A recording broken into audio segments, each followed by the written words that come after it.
Hello students, આજથી આપણે revision lecture એક સ્ટાર્ટ કરી જઈએ આખી સિરીઝ કે જેમાં સૌથી મોસ્ટ આઈએમપી મોટા ચેપ્ટરના બધા ટોપિક અને દાખલા જે કવર કરશું. બરાબર, જેમાંથી જે ટોપિક કવર કરવાના છે અને મેં એક લિસ્ટ પ્રિપેર કર્યું છે ક્વેશ્ચનનું ચેપ્ટર નંબર 1માંથી કે કયા ક્વેશ્ચન જે વધારે પૂછાઈ ગયેલા છે અને આવનારા આ વખતે માર્ચ 2022ની અંદર પૂછાય એમ છે. તો ટોટલી પહેલાં તો કેટલી વસ્તુ પૂછાવાની છે એ જોઈ. ચેપ્ટર નંબર 1 વિદ્યુત ભાર અને વિદ્યુત ક્ષેત્ર છે. 5 MCQ હશે. એક ક્વેશ્ચન 2 માર્કનો પૂછાશે. એ પછી થિયરી પણ હોઈ શકે અને ન્યુમેરિકલ સ્વરૂપે પણ આવી શકે. એક 3 માર્કનું પૂછાવાનો છે. 4 માર્કનો આ ચેપ્ટરની અંદરથી નથી, તો ટોટલ 7 જે ફરજિયાતમાં આવશે, 3 ઓપ્શનમાં આવશે અને ટોટલ કેટલા માર્કનું જોવા મળશે તમને? 10. એટલે કે પાર્ટ એ માં 5 માર્કનું હશે અને પાર્ટ બી માં 5 માર્કનું હશે. જેમાં સેક્શન એ છે, બરાબર, સેક્શન બી નો પાર્ટ એ. પાર્ટ એ માં એક ક્વેશ્ચન જોવા મળશે અને પાર્ટ બી માં એક ક્વેશ્ચન જોવા મળશે. મારી એક અંગત સલાહ છે, આ ચેપ્ટરમાંથી તમારે કવર અપ કરી લેવું, તો આગળના ચેપ્ટરમાંથી ક્યાંક ન આવડે તો તમે એને ઓપ્શનમાં કાઢી શકો. બરાબર, આ ચેપ્ટરમાંથી આપણે ઓપ્શનમાં કાઢવાનું નથી. પેલી કઈ વસ્તુ પૂછાઈ ગયેલ છે એ તમને કહી દઉં. 2019 જ્યારનો કોર્સ આવ્યો છે ત્યારથી મેં પેપરનું એક એનાલિસિસ કરીને જોયું કે કઈ વસ્તુ પૂછાઈ ગયેલ છે. તો 19, 20 અને 21ના પેપરની અંદર આ બધી વસ્તુ જોઈ. 19માં પૃષ્ઠ ઘનતા, રેખીય ઘનતા અને કદ ઘનતા પૂછાઈ ગયેલ છે. બરાબર જી, 3 માર્કમાં હતી. પછી 20ની અંદર વિદ્યુત ક્ષેત્ર રેખાઓની લાક્ષણિકતા અથવા એના ગુણધર્મો પૂછાઈ ગયેલા હતા માર્ચ 2020ની અંદર. માર્ચ 2021 છે, 21માં એક્ઝામ નહોતી લેવાની, જૂન જુલાઈમાં લેવાની હતી. બરાબર, એમાં વિદ્યુત ડાયપોલ પરના અક્ષ પરના કોઈ બિંદુએ વિદ્યુત ક્ષેત્ર અથવા વિષુવવૃત્ત અક્ષ ઉપર વિદ્યુત ક્ષેત્રનું સૂત્ર છે 4 માર્કની અંદર પૂછાઈ ગયેલ છે. તો આ ટોટલી 3 ક્વેશ્ચન અને માર્ચ 2020ની અંદર એક ઉદાહરણનો 1.8 જે જૂના કોર્સથી હાલ્યો આવે છે, બરાબર, અને નવા કોર્સમાં રિપીટ રાખવામાં આવ્યો છે ક્વેશ્ચન ઉદાહરણનો દાખલો. બરાબર, અને સૌથી મોસ્ટ આઈએમપી છે, ધોરણ 11 આધારિત. બરાબર, તો આ એક મોસ્ટ આઈએમપીમાં હતો. એ માર્ચ 2020માં આપણને 4 માર્કની અંદર પાર્ટ સી માં પૂછાઈ ગયેલ છે, સેક્શન બી માં 4 માર્કની અંદર પહેલો જ ક્વેશ્ચન હતો માર્ચ 2020ની અંદર. તો આપણે લાઈન બાય લાઈન જોશું કે પહેલા સમજશું કુલમ્બનો નિયમ સદિશ સ્વરૂપે, પછી આમ લાઈન બાય લાઈન આપણે આગળ વધશું. ઓકે, તો પહેલો પ્રશ્ન સ્ટાર્ટ કરી દઈએ આપણે. કુલમ્બના નિયમનું સદિશ સ્વરૂપ સમજાવો. થોડીક વસ્તુ સ્પીડમાં છે કારણ કે રિવિઝન છે. બરાબર,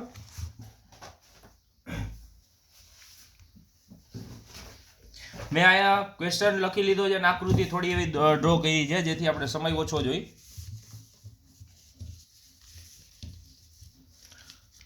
જો એમ કીધું છે કુલમ્બના નિયમનું સદિશ સ્વરૂપ સમજાવો. સદિશ સ્વરૂપ એટલે નોર્મલી ધોરણ 11નો અડધો પ્રશ્ન અને ધોરણ 12નો અડધો પ્રશ્ન થાય. કુલમ્બનો નિયમ બધાને ખબર છે. શું હતો કે બે વિદ્યુતભાર વચ્ચે વિદ્યુતીય બળ લાગે કે Q1 Q2 upon R², કે બે વિદ્યુતભારો અમુક અંતરે રહેલા હોય તો એની ઉપર જે વિદ્યુતીય બળ લાગે એ કુલમ્બીય બળનો નિયમ હતો. બરાબર, જેનું સૂત્ર આ પ્રમાણે હતું. હવે આપણે y, x અને z એક અક્ષ ડ્રો કરી નાખ્યા અને અહીંયા O એક ઉદ્ગમ બિંદુ કરી નાખ્યું. હવે શું કરી, આપણે આ અવકાશમાં છે ને બે વિદ્યુતભાર રાખી દઈ.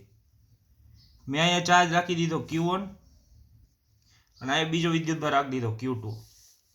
એને આપણે ઉદ્ગમ બિંદુ સાથે જોડી દઈ. આ ઉદ્ગમ બિંદુ સાથે જોડી દીધા Q1 અને Q2 ને. તો આપણે નોર્મલી ખબર છે કે ફોર્સ ક્રિએટ થાય, વિદ્યુતીય બળ ઉત્પન્ન થશે.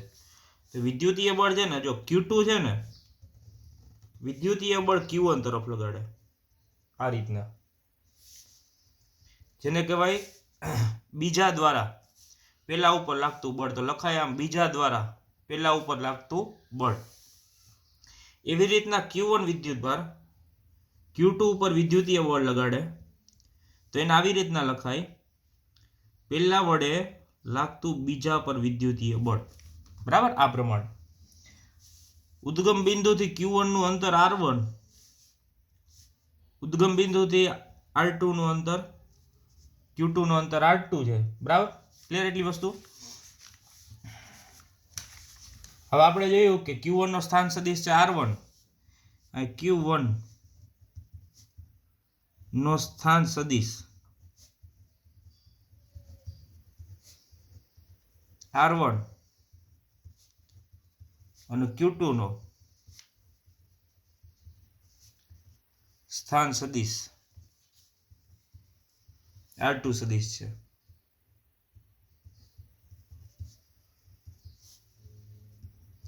Q1 વડે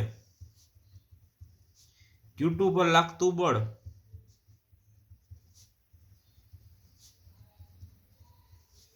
F12 અને Q2 વડે Q1 વિદ્યુત ભાર પર લાગતું બળ જે છે આપણી પાસે બીજા વડે પહેલા પર લાગતું બળ. બરાબર, આ ટોટલ આપણે સદિશ સ્વરૂપે દર્શાવવાનું છે. તો સદિશ સ્વરૂપે જો આ દર્શાવવું હોય ને તો પહેલા શું કરવું પડે? આનો સ્થાન સદિશ છે એ સમજવો પડે. સ્થાન સદિશ સમજવો પડે અને એક કહેવાય એકમ સદિશ સમજવો પડે. જે ધોરણ 11 ની થિયરી છે. એકમ સદિશ હોય ને એને આર કેરેટ વડે દર્શાવાય. કેના વડે દર્શાવાય? R caret. આર કેરેટ નું ધોરણ 11 માં સૂત્ર હતું કે સદિશ એના છેદમાં એનું મૂલ્ય. આ સદિશ એના છેદમાં એનું મૂલ્ય. તો સદિશ એટલે નોર્મલી આમ થાય, બે છે આપણી પાસે સદિશ, એક છે R12 અને એક R21. R12 સદિશ આપણે આવી રીતના લખશું ઇઝ ઇક્વલ ટુ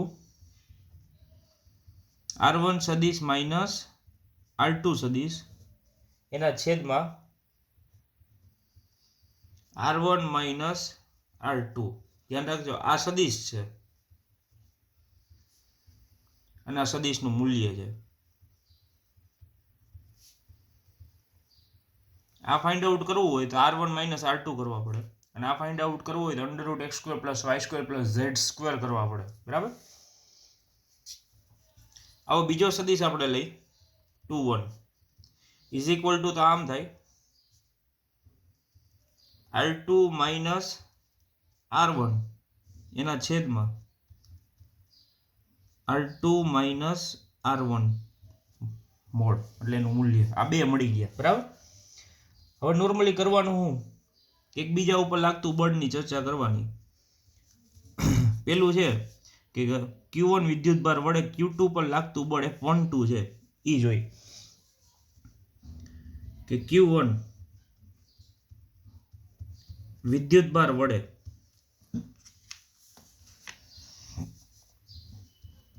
Q2 વિદ્યુત ભાર પર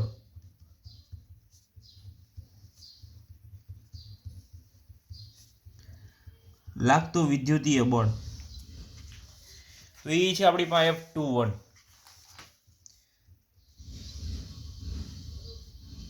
F21 ઇઝ ઇક્વલ ટુ, જે આપણી પાસે સૂત્ર છે કે Q1 Q2 અપોન R². તો R અહીંયા જે અંતર આવશે R21, આ એનો સ્ક્વેર. અને પ્રશ્ન સદિશ સ્વરૂપે છે તો એકમ સદિશ વડે એનો ગુણાકાર. તો એ જે એનો એકમ સદિશ છે R21 છે અને એની આપણે કિંમત છે અહીંયા જોઈ લીધી. બરાબર. માત્ર ખાલી કિંમત મૂકવાની છે. આ F21 is equal to K Q1 Q2 એના છેદમાં R21 ની જે આખી કિંમત હતી જે સદિશ સ્વરૂપે એ થાય R2 માઇનસ R1. એકમ સદિશની કિંમત મૂકી તો એકમ સદિશની કિંમત આ છે કે R2 માઇનસ R1 સદિશ એના છેદમાં કિંમતમાં R2 માઇનસ R1. હવે જો આ છે સ્ક્વેર, આ એક છે તો આનો મલ્ટીપ્લાય કરશો એટલે ક્યુબ થઈ જાય. બરાબર ને.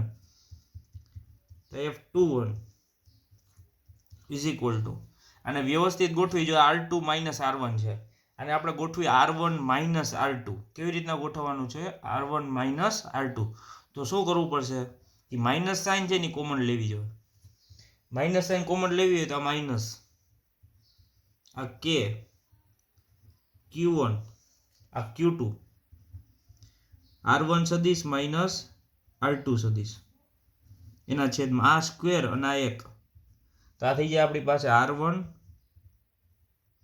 માઇનસ R2 આ મોડ અને આ થઈ ગયો આપણી પાસે ક્યુબ. આ ધ્યાન રાખજો, માઇનસ કોમન આવ્યા એટલે R2 માઇનસ R1 હતા એ કેવા થઈ ગયા R1 માઇનસ R2. જો પાછી આ માઇનસ સાઇન અંદર જવા દો ને તો આ પદ બનવું જોઈએ. આ માઇનસ જવા દો તો માઇનસ R1 થઈ ગયા, માઇનસ માઇનસ પ્લસ R2 થઈ ગયા. સેમ ટેકનિક આ નીચે લગાડવી પડે, એક જગ્યાએ ન થાય. તો માઇનસ R1 થઈ ગયા, માઇનસ માઇનસ કેવા થઈ ગયા પ્લસ, બરાબર. તો R2 કેવા થયા પ્લસ. આ આપણને Q1 વિદ્યુતભાર વડે Q2 પર લાગતું વિદ્યુતીય બળ છે એ જોયું. એવી જ રીતના Q2 વડે Q1 પર લાગતું બળ છે એ જોયું.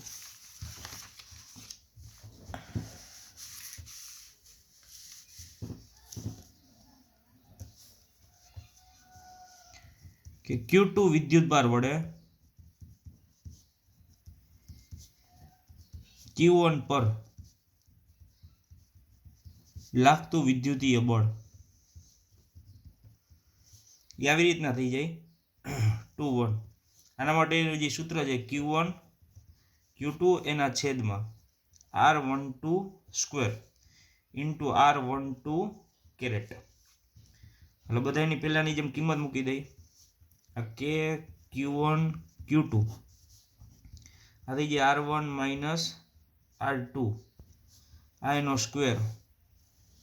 આ છે એની જગ્યાએ આપણે કિંમત મૂકી R1 માઇનસ R2 એના છેદમાં R1 સદીશ માઇનસ R2 સદીશ. હવે જો અહીંયા તો ઓલું છે ને માઇનસ સાઇન કોમન કાઢવી નહીં પડે. શું કામ? કારણ કે R1 માઇનસ R2 વાળું સ્ટેપ છે.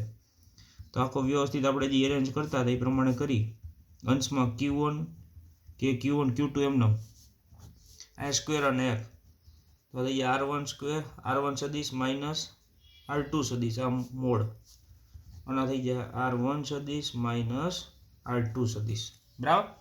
બે સ્ટેપ જો તો બે સ્ટેપમાં ખાલી એક જ વસ્તુ હોય ફેરફારમાં. જો આ પદ જો કે Q1 Q2 R1 minus R2 R1 minus R2 આમ છે. હવે આ પદ જો કે Q1 Q2 R1 minus R2 cube R1 minus R2 ખાલી અહીં માઇનસ સાઇન છે. માઇનસ સાઇન છે ને તો બેન સરખાવો ને તો શું મળે આપણને કે F21 બરાબર માઇનસ F12, બરાબર ને. કારણ કે આપણે એક પદ છે આ પ્લસ છે અને આ પદ છે કેવું છે માઇનસ છે. તો આવી રીતના થાય. અને સામેની બાજુ લઈ આવો એટલે F12 plus F21 is equal to 0. જે ન્યૂટનની ગતિનો ત્રીજો નિયમ છે, બરાબર ને. ત્રીજો નિયમ કેવી રીતના આઘાત અને પ્રત્યાઘાત સમાન મૂલ્યના અને વિરુદ્ધ દિશામાં હોય.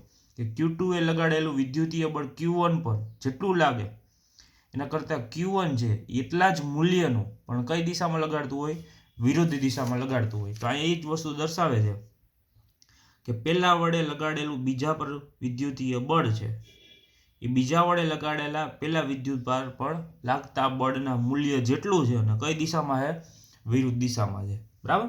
આથી આપણી પાસે ક્વેશ્ચન નંબર 1 અને આનું મટીરિયલની જે PDF છે એ હું તમને શેર કરી દઈશ, બરાબર. એ ઓલરેડી મારા સ્ટુડન્ટ છે એની પાસે છે અને બીજાને હું તમને શેર કરી દઈશ. ઓકે, તો જોઈ લો વ્યવસ્થિત.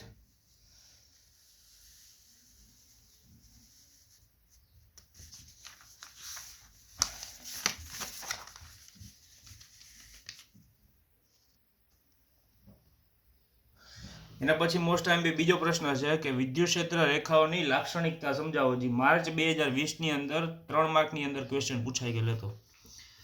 તો થોડોક ઓવરવ્યુ આપી દો વિદ્યુત ક્ષેત્રનો. તો કે વિદ્યુત ક્ષેત્ર શું છે? કે વિદ્યુત ક્ષેત્ર કોઈ એક વિદ્યુત ભારમાંથી ઉત્પન્ન થતી રેખાઓ છે. ધોરણ 10 ની અંદર જેવી રીતના તમે ચુંબકીય ક્ષેત્રની રેખાઓ જોઈ હતી જે ચુંબકમાંથી બહાર નીકળતી હતી એવી રીતના ધોરણ 12 ની અંદર વિદ્યુત ભારમાંથી વિદ્યુત ક્ષેત્ર રેખાઓ બહાર નીકળે. જે નોર્મલી તમને સૂત્ર ખબર છે કે એક સૂત્ર છે E = F/Q અને બીજું સૂત્ર છે આપણી પાસે E = KQ/R², બરાબર. અને જે એકમ છે એ લખી દઉં કે ન્યૂટન પર કુલમ, બરાબર. એકમ અહીંથી આવશે ન્યૂટન પર કુલમ. વિદ્યુત ક્ષેત્ર છે સૌથી મોસ્ટ MP પોઈન્ટ છે, તો ધ્યાન રાખો. માર્ચ 2020 ની અંદર વિદ્યુત ક્ષેત્ર રેખાઓની લાક્ષણિકતાઓ કીધી હતી. તો નોર્મલી બધાને ખબર છે 3 થી 4, જો 2 માર્કમાં પૂછાય તો 4 લાક્ષણિકતા, 3 માર્કમાં પૂછાય તો આપણે 6 લાક્ષણિકતા ફરજિયાત રીતે લખવી પડશે. પેલી શરૂઆતની છે ને એ આવું સરળ છે, ધોરણ 10 બેઝ છે. કેવી રીતના ધોરણ 10માં જોયું હતું કે ચુંબકીય ક્ષેત્ર રેખાઓ એનમાંથી નીકળે એસમાં જાય, બંધ ગાળા રચતી નથી, બરાબર ને? આ પ્રમાણે બધી વસ્તુ છે. તો વિદ્યુત ક્ષેત્ર રેખા છે ને એ ધન વિદ્યુતભારમાંથી બહાર નીકળે અને ઋણ વિદ્યુતભારમાં દાખલ થાય. આ ધ્યાન રાખો. આ પેલી આપણી વિદ્યુત ક્ષેત્ર રેખાઓની લાક્ષણિકતા કે ધનમાંથી નીકળે અને ઋણમાં જાય. આપણી પાસે માર્ચ 2020 ની અંદર પૂછાઈ ગયેલ ક્વેશ્ચન. બીજું, આ પેલી લાક્ષણિકતા થાય કે વિદ્યુત ક્ષેત્ર રેખાઓ છે ને એ બંધ ગાળાઓ રચતી નથી.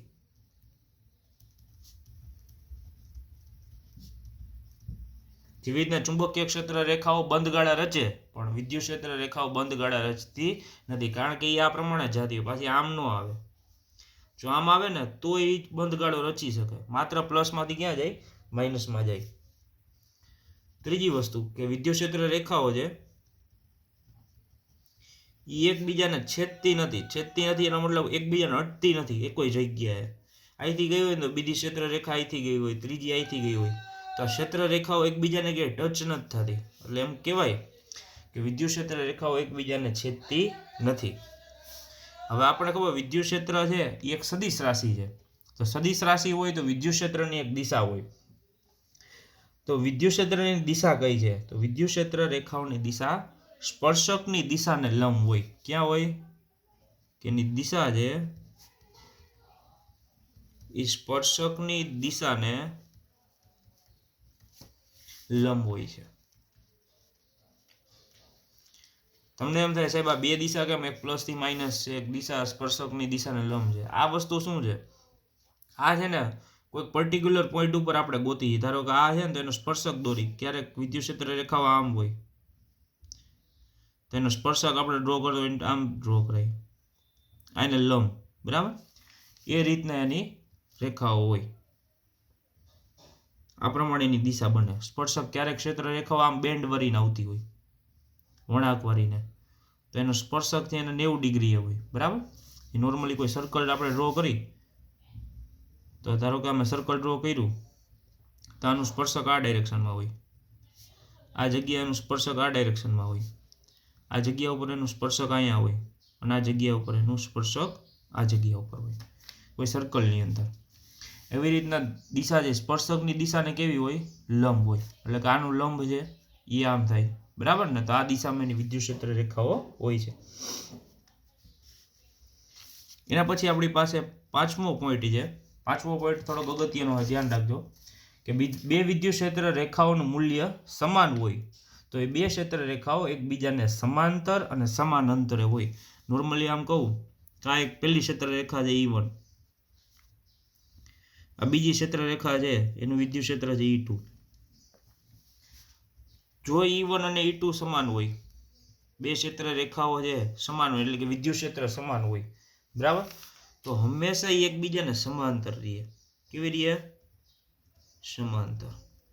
જો એનું મૂલ્ય સમાન હોય, આનું 5 ન્યૂટન પર કુલમ હોય, બીજાનું 5 ન્યૂટન પર કુલમ હોય, તો હંમેશા ક્ષેત્ર રેખાઓ છે એકબીજાને સમાંતર રહે અને આમ સમાન રહે. મૂલ્યમાં તમે જુઓ ને તો સમાન રહે. તો આપણે કહી શકીએ કે સમાન અને સમાંતર હોય છે. ક્યારે? કે જ્યારે બેની ક્ષેત્ર રેખાનું મૂલ્ય કેવું હોય? સમાન હોય ત્યારે. છઠ્ઠી ક્ષેત્ર રેખા છે એની લાક્ષણિકતા એવી છે કે વિદ્યુત ક્ષેત્ર રેખાઓની ગીચતા પર આધાર રાખે છે. કેની ઉપર રાખે છે? ગીચતા.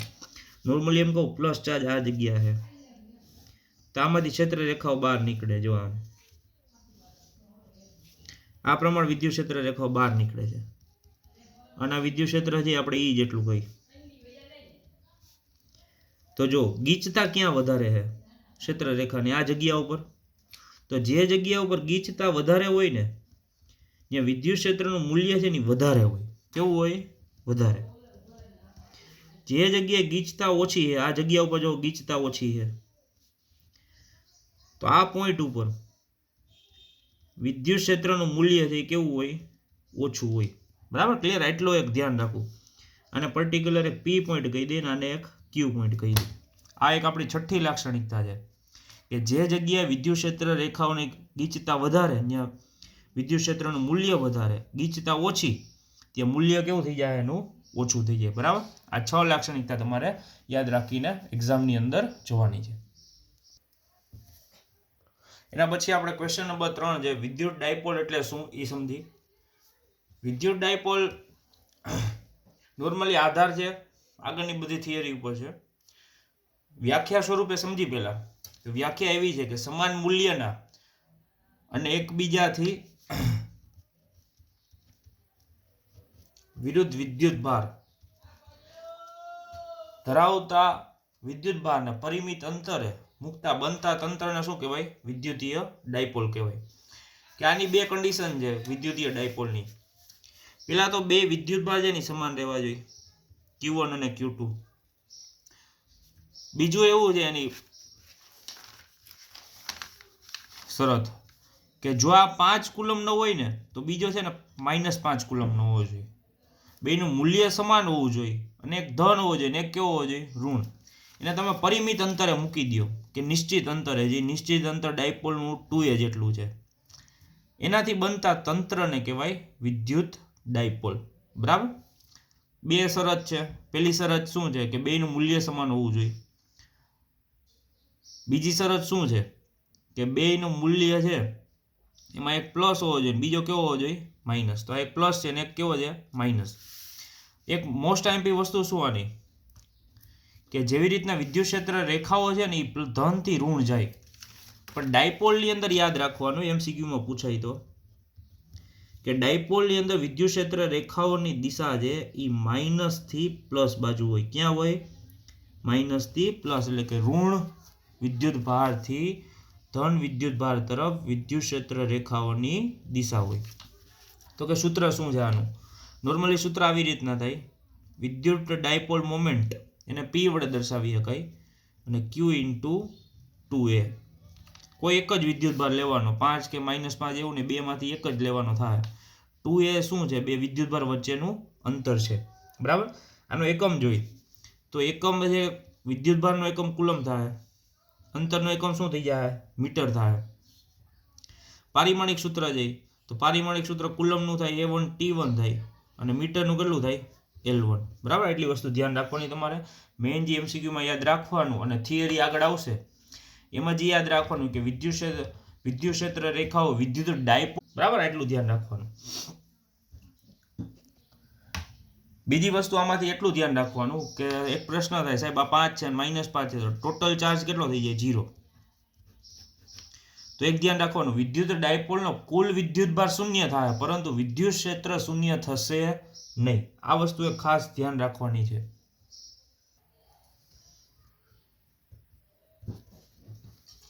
એના પછીનો પ્રશ્ન છે સૌથી મોસ્ટ આઈએમપી, માર્ચ 2021 રિસેન્ટલી 4 માર્કની અંદર પૂછાઈ ગયેલો છે. 2 માર્કમાં હતો અને 2 માર્કવાના પછીનો ક્વેશ્ચન હતો. બરાબર. વિષુવૃક્ષ ઉપર એ બિંદુ અને બે બિંદુ, એ ઉપર ધન વિદ્યુત ભાર રાખ્યો છે, બી ઉપર માઇનસ ઋણ વિદ્યુત ભાર રાખ્યો છે.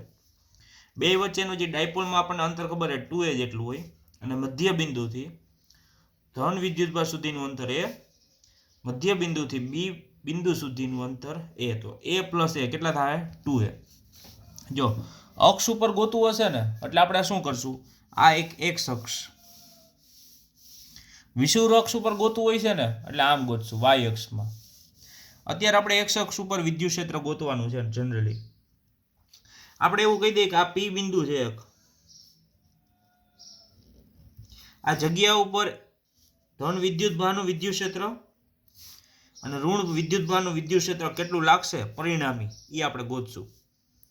તો પેલા આ લાઈન જે આપણે એને જોઈન્ટ કરી દઈએ, આ લાઈન જોઈન્ટ કરી દીધી. આપણે એવું ધારી લઈએ કે રેફરન્સ એક અંતર જોવું જોઈએ. તો જે અંતર છે એ આપણે મધ્ય બિંદુથી પી બિંદુ સુધીનું ધારી લીધું z જેટલું. હવે આપણે શું કરવાનું એ મેઇન ધ્યાન રાખજો. આ ધન વિદ્યુત ભાર વડે પી પર કેટલું ચાર્જ લાગે? ક્ષેત્ર લાગે. ઋણ વિદ્યુત ભાર વડે પી બિંદુ પર કેટલું વિદ્યુત ક્ષેત્ર લાગે અને એનું પરિણામી કેટલું થાય એ આપણે ગોતવાનું. બરાબર. તો કુલ વિદ્યુત ક્ષેત્ર છે ને એ આપણને ખબર છે ઈ જેટલું હોય. ઈ બરાબર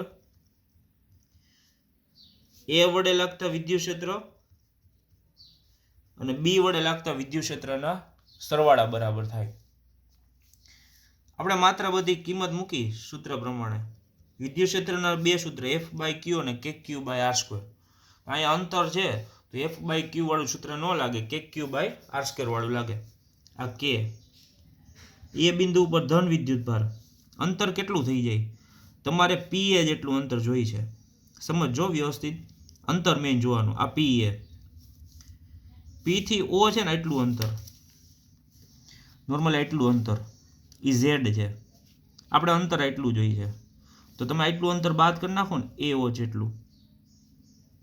PO માંથી AO બાદ કરો ને એટલે PO માંથી AO જેટલું બાદ કરો એટલે PA જેટલું અંતર મળે. તો એ અંતર જનરલી વિચારો કેટલું થાય? Z માઇનસ A જેટલું. તો Z માઇનસ A એનો સ્ક્વેર પ્લસ આ K બી બિંદુ ઉપર ઋણ વિદ્યુત ભાર. હવે અંતર જુઓ, આ બી બિંદુ પર રહેલો ઋણ વિદ્યુત ભાર પી બિંદુએ કેટલું વિદ્યુત ક્ષેત્ર લગાડે? KQ/R² જેટલું. તો આ અંતર કેટલું થાય? અહીંયા સુધીનું અંતર Z છે ને આ અંતર A છે, તો એ થઈ જાય Z પ્લસ A એનો સ્ક્વેર. સામાન્ય નીકળે છે પછી સામાન્ય લઈ લઈ. KQ જે સામાન્ય નીકળી જાય, આ KQ સામાન્ય, અહીંયા વધે 1/Z માઇનસ એનો સ્ક્વેર માઇનસ 1/Z પ્લસ એનો સ્ક્વેર. આમ વધે માઇનસ 1/Z પ્લસ A એનો સ્ક્વેર. આમ વધ્યું, લસા લઈ લ્યો.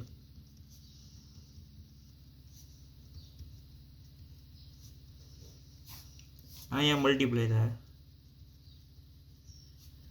આ માઇનસ નિશાની એમનો, એના છેદમાં આ બેનું multiply Z into Z square plus minus minus A into A square અને એનો સ્ક્વેર. ચાલો થઈ ગયો. અહીંયા લગી આપણું પદ પૂરું. હવે ખાલી શું છે?